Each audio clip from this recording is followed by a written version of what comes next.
Okay, so this will be part 2 of the video. So welcome back, kings and queens. Welcome if you're new here. My name is Hope King, and I'm the designer behind King's Designs MD. If you saw the first video, I took you through how to replicate making a box design for a Dollar Tree shot glass. So this is as far as we got. We're actually making a design. If you take it to Cricut, it's going to give you cut lines here. So you'll be able to fold these 4 tabs in at the top and bottom, and then score these and bend them in to make the pretty much square box that you're trying to make around your glass. But if you want to add the cut lines, I can show you how to do that. So I'm going to go back to the recreated design, and I want to hide the score lines. So let me see here. So that's my lines and my slice results.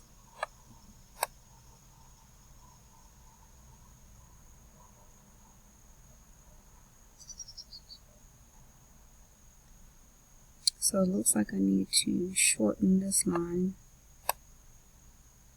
Let me undo that.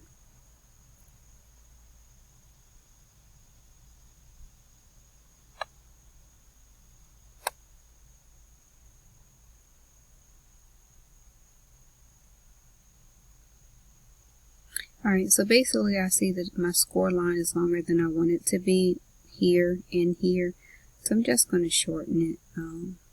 I did it on the first one, but I'm going to shorten it here. I think it's 3.5 inches. And then I'm going to move it down to the 2.5 inch line on the 5 axis. And that just gives me a clean line here so my machine doesn't do more work than it needs to. It's not going to go in and score it and then cut it. If it does, not that big of a deal, but if you just want to have a clean line, that's the way to do it. So there you go. So now you have clean cut lines across the top and clean score lines here. So what? Oh, I hit something by accident. So we want to group them. And I want to bring that back in. So now that I have my lines grouped, I can just hide those lines. Now, what I like to do is make a triangle, and I think I made my triangle about 2.5 in width by 3. And you can make it however you want. If 2.5 is too big for you, you can take it down to 2 inches. So that you can have the slice that you desire.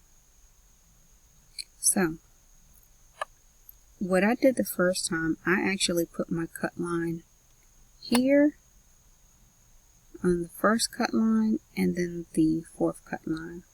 But I realized that if I did it again, I wouldn't want my cut lines there anymore. I would much rather have my lines instead of the 1 inch and all the way over here. I would rather have it here. So you would have a tab on the first box, skip the second box, and then have one on the 4th box. I think the outcome is just going to give a better cut in the end. So that's just my personal preference. You can do whatever you like. So I'm just going to angle my triangle and move it around just until I can get it to line up as evenly as possible. I'm going to hide my score and cut lines, and then I'm going to slice.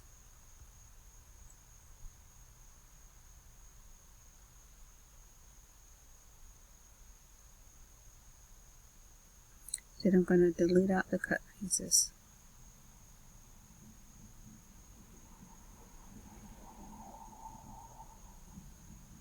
And when you put your score lines back, you can see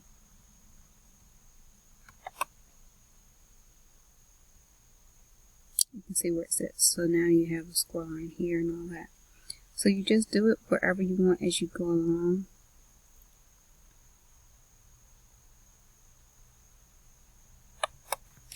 Again, if you want a 2 by 3 inch triangle, just get it wherever, however you want it.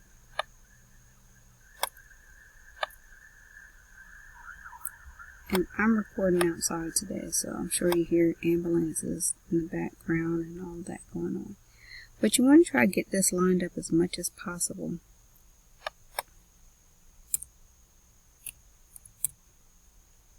Exactly where you want it. And again, using the grid lines, the X and Y axis lines definitely helps with that. So if you want, you can duplicate this triangle so you don't have to keep resizing it when you do it.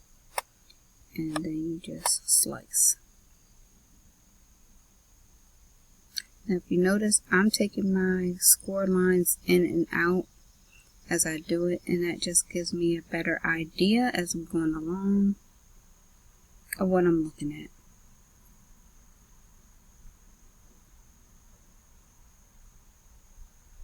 So now when I put my grid lines, score lines back in, that's what I'm working with. And so now I'll do the same thing on this side.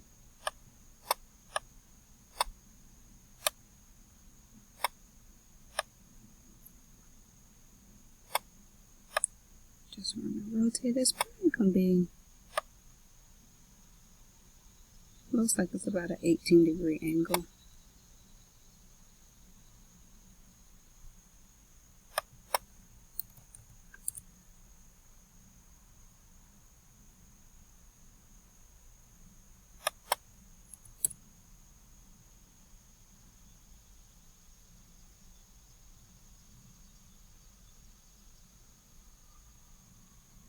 But if your triangle looks too big and you don't want your tab to be that narrow,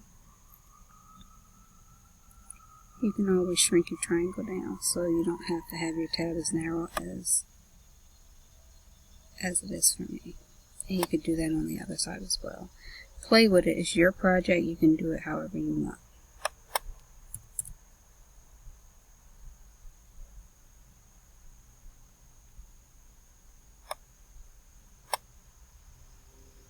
But you do want to get it as close to that cut line as possible. Hide your score lines in the back and slice.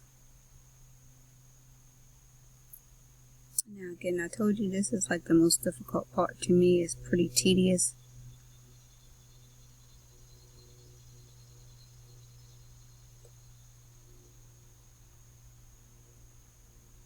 And you're just going and taking out those extra pieces. You'll put your score lines back in.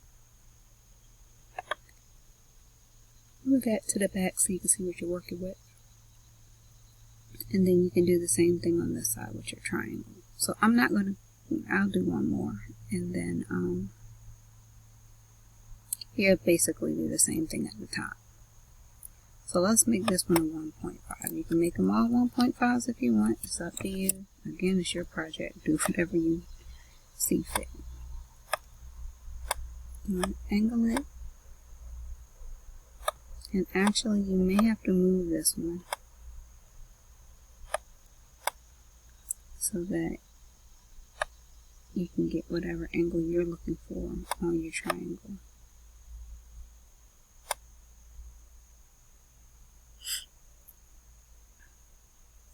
And since we have it like this, you can actually left align it to make sure it's as straight as possible for you in your triangle. Hide your lines again and slice it.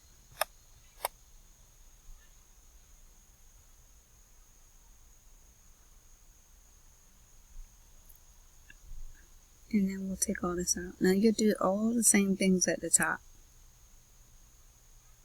So everywhere that you have it at the bottom, you want to match it at the top. Now you can absolutely do all this by hand if you want.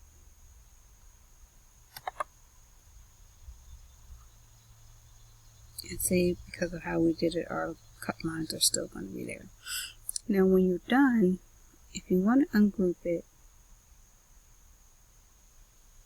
you can take these cut lines out. Now that you have your tab lines, you don't need to have these there anymore. So again, you don't want to have to make your Cricut work any harder than it needs to. So if you don't want those lines there anymore, they're not necessary. But only once you have gotten all your squares and tabs and whatever cut out. So once you do the same thing at the top, you can remove these lines as well. Now if you don't want to remove them, you can leave all that at the top and the Cricut is just going to slice it. And then you can go in with your scissors and just take off a little slither on those tabs that you want to take them off at. Doing it here just makes it easier that when you put in your Cricut, it runs it and you don't have to worry about doing any extra work. Doing it here is just easier for designing. If you don't want to go through taking all that time to design it that way, you don't have to do it. So I hope this helps somebody. I do think this would be a dope print and cut as well. So if you want to take this,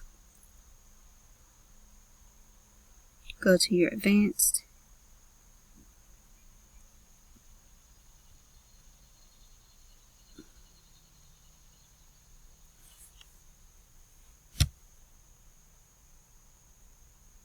so go to your print and cut, standard. You want to click over here, pick your pattern, and then fill it with whatever you want to fill it with. I'll throw one of my ladies in there.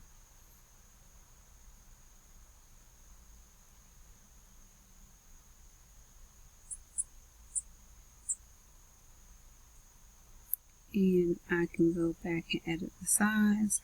But if I wanted her to cut out as a box design, I could resize her however I wanted.